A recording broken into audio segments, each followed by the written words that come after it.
positive. It would probably decompose to form ethane. So the fact that we found the ethane there indicates that ethylene could have been present in the spring water at the time. Ethylene is a drug almost forgotten in the 21st century, except by produce farmers and supermarkets.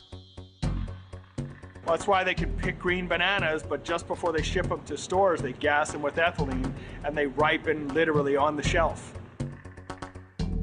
Could this really be the Oracle's sacred vapor? It seemed unlikely, until Spiller explored a stack of out-of-print medical journals. Ethylene was a major anesthetic, one of the primary anesthetics for nearly 3 decades.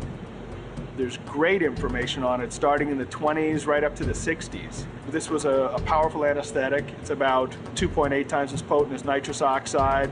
It was a great anesthetic. It produced limited or no effect on the heart, limited or no effect on the respiratory system. By 1966, they had stopped using ethylene as an anesthetic because it's explosive.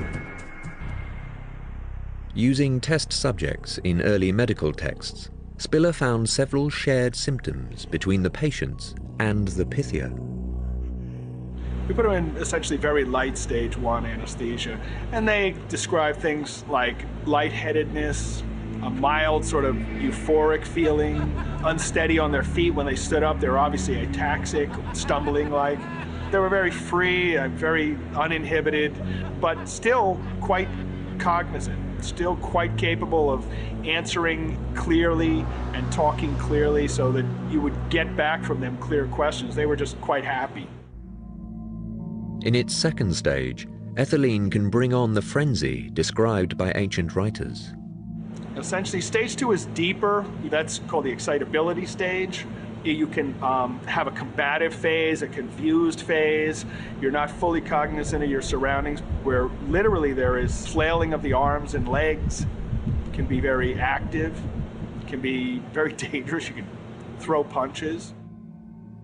But the best evidence is the gas's natural fragrance, corresponding with the ancient eyewitness accounts. Ethylene has a sweet, perfumey-like odor, and we could smell it within minutes of turning on the vent. The answer is finally clear. Ethylene explains the Pythia's trance and verbal euphoria. But how was it that so many of the oracle's pronouncements were accepted as prophecy? 2 factors seem to have played a role. First, the prophecies themselves were often open to interpretation. Like the writings of Nostradamus, they were almost impossible to disprove.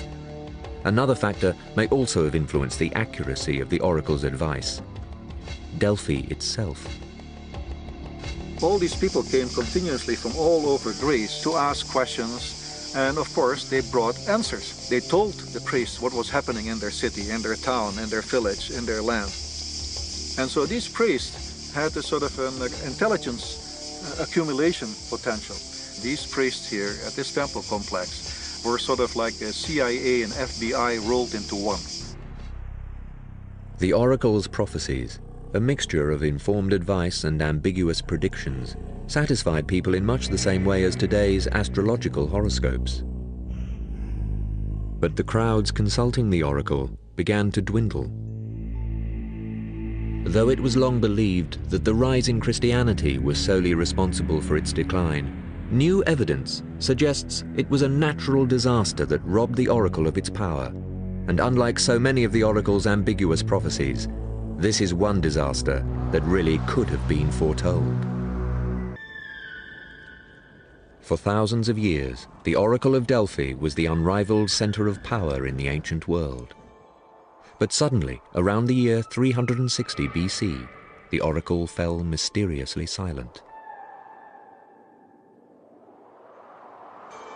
By the time of the Roman Empire, Delphi was in a serious decline. The site was desolate, the site was despoiled, very few people were coming here.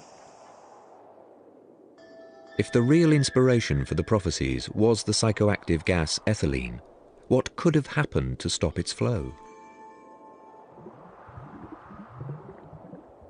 The team again returned to ancient writings and found a clue in the disasters recorded in the year 373 BC. All across the Greek islands, strange phenomena were reported. Rushing noises were heard, though there was no wind. The sea seemed to boil. Glowing lights were glimpsed on the horizon. Fishermen drew up their nets only to find their catch dead or dying. Animals showed signs of growing agitation. Swarms of mice and snakes fled the town. Dogs broke their chains and were never seen again. What followed was a massive earthquake, the worst natural disaster in recorded Greek history. The entire coastal city of Helike, near Delphi, disappeared into the Gulf of Corinth, submerged by a seismic wave. Across the island, nearly every building came tumbling down, including the Temple of Apollo. Several ancient writers, among them Aelian, drew a correlation between the strange behavior of animals and the earthquake that followed. But much like Plutarch's geographical descriptions of the gas and fissures below Delphi, the reports had been largely dismissed. Well, this kind of scientific observation, which was part of the Greek tradition, was then also viewed as discredited and viewed with great skepticism. So there was just a general fall in the value of the stock of these ancient Greek sources that really typified all of the 20th century attitude towards the value of ancient Greek and Roman writers. But recent investigations have revealed these ancient observers might have been right all along. Their discoveries could shed new light on the fate of the Delphic oracle. The first substantial evidence was found by chance in 1993. Oceanographers from the nearby University of Patras, conducting an environmental survey, happened to be taking temperature readings in the Corinth Gulf when a magnitude 5.4 earthquake struck. That just before the earthquake, there was a spike in the temperature of the deep water, and then a few hours later another spike, 6 degrees centigrade increase in the temperature, and then a third spike, and then the earthquake struck, and they did a sonar survey of the seafloor in the area where this probe was stationed, and they discovered a field of giant submarine pockmarks, these craters, with bubbles coming out of them. And they concluded that it looks like hot gas, hot fluids were erupting from the seafloor in the hours before the earthquake. Dr. Stephen Sota has studied this area since the 1980s and believes this release of gas is behind what are called precursor events, just like those described by the ancient Greeks. The rushing sound could have been venting gas, the glowing lights, gas igniting from friction. The animals may have been reacting to hot gases invading their underground burrows. These theories gained support in 1995 when Sota experienced the aftermath of a 6.2 magnitude quake and was able to document some of these precursor events at first hand. People had noticed bubbling in the seawater on both sides of the Gulf the evening before the earthquake.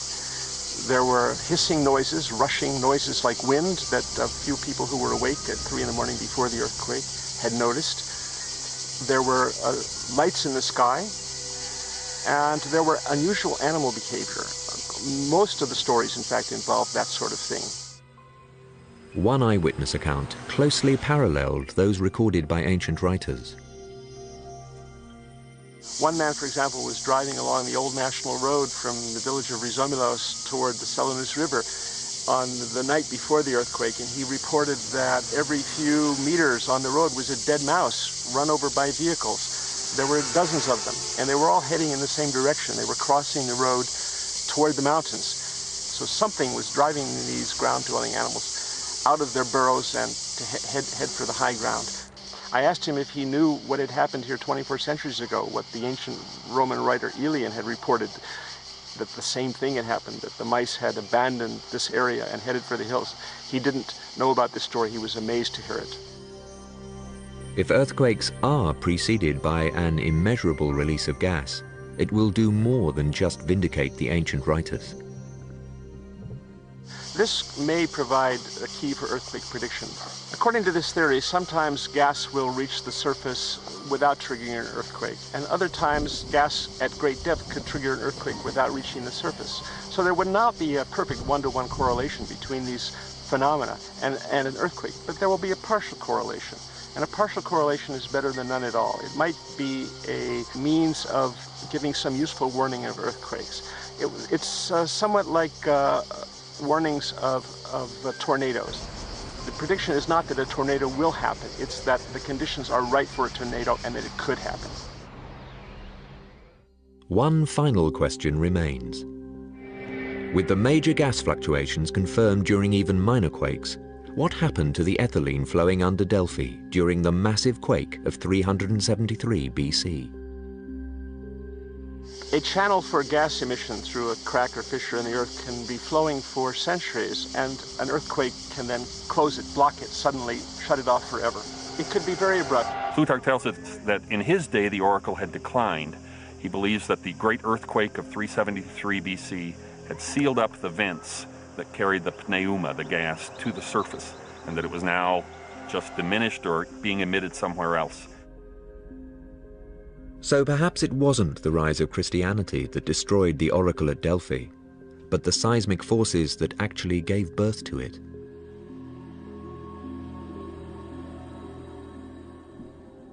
The last response of the Oracle was recorded in the year 362 BC, a decade after the great earthquake. The emissary from the emperor came here and asked the Pythia for a prophecy, and this is the last recorded one. She is said to have responded, "Go tell the king that the beautifully built temple has fallen. Apollo no longer has any shrine here, any sacred laurel tree, any talking spring. The water of speech is silent."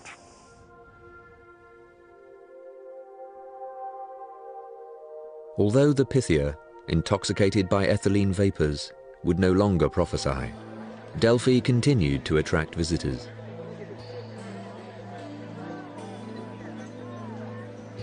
Some of the first records of tourism in the whole world are from Delphi.